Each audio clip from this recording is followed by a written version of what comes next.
Salut à tous et bienvenue dans cette nouvelle vidéo. Aujourd'hui on se retrouve pour un nouvel épisode des parutions du mois et nous allons parler des mois de septembre et d'octobre 2022. Oui, j'ai du retard, mais j'ai un mois d'avance. C'est historique, c'est exceptionnel. Je vais vous sortir les parutions du mois d'octobre au mois d'octobre.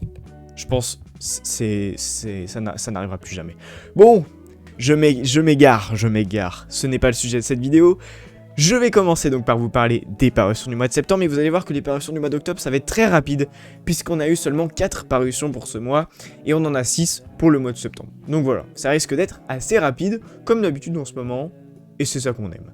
Alors, on commence tout de suite. Le 7 septembre, on a eu la sortie du 3e tome de l'adaptation au format manga du roman de Claudia Gray, Étoile perdue. Il s'agit de la suite et fin de cette adaptation chez Nobinobi. Le même jour, on a aussi eu la sortie du 3e tome de la série Podamon au format Deluxe.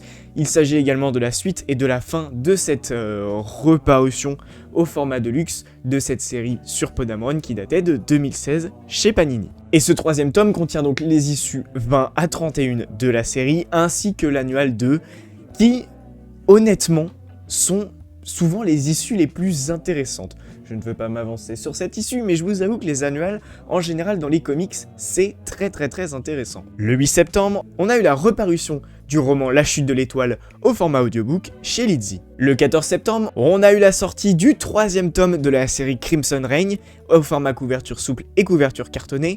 Je prends mes notes pour les issues. Il contient donc les issues 4 de la série Crimson Reign 2022, l'issue 20 de la série Dark Vador 2020, l'issue 19 de la série Dr. Aphra 2020, les issues 21 et 22 de la série Bounty Hunter 2020, l'issue 22 et l'issue 23 de la série Star Wars 2020. Le même jour, on a aussi eu la sortie du comics La Piste des Ombres pour la Haute République, qui est un one-shot qui nous raconte ce qu'il se passe juste après la fin de l'Orage Gronde. Et enfin, le 28 septembre, on a eu la sortie du Comics Legend L'Ascension des Sith, le premier tome de cette série, qui donc, comme d'habitude, est une réadaptation de comics Delcourt chez Panini Comics, et cet arc se passe avant Star Wars La Menace Fantôme. Maintenant, passons aux parutions du mois d'octobre, qui se sont déroulées en seulement 2 dates. On commence le 5 octobre avec des parutions exclusivement Nobinobi, parce qu'on a eu la sortie de 3 mangas. Le premier, il s'agit de la première partie de l'adaptation du roman de Claudia Gray, Leia, princesse d'Alderaan, puis on a eu l'adaptation du roman Luke Skywalker, légende de Ken Liu.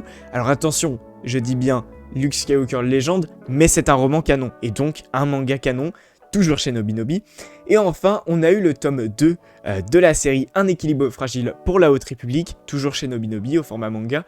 Et ce tome clôt la série pour la phase 1 de la Haute République. Je ne sais pas s'ils reprendront la série pour la phase 2, mais à mon avis, s'ils reprennent des mangas, ce ne sera pas le même nom. Et enfin, le 13 octobre, on a eu la sortie de l'adaptation au format audiobook du film Star Wars Un Nouvel Espoir chez Lizzie. Voilà, c'était tout pour les parutions du mois de septembre et octobre. J'espère comme d'habitude que cette vidéo vous a plu. N'hésitez pas à me le dire en commentaire. Je vous dis à bientôt pour une nouvelle vidéo. C'était Dinjarine pour les Archives Galactiques. Ainsi ai-je parlé.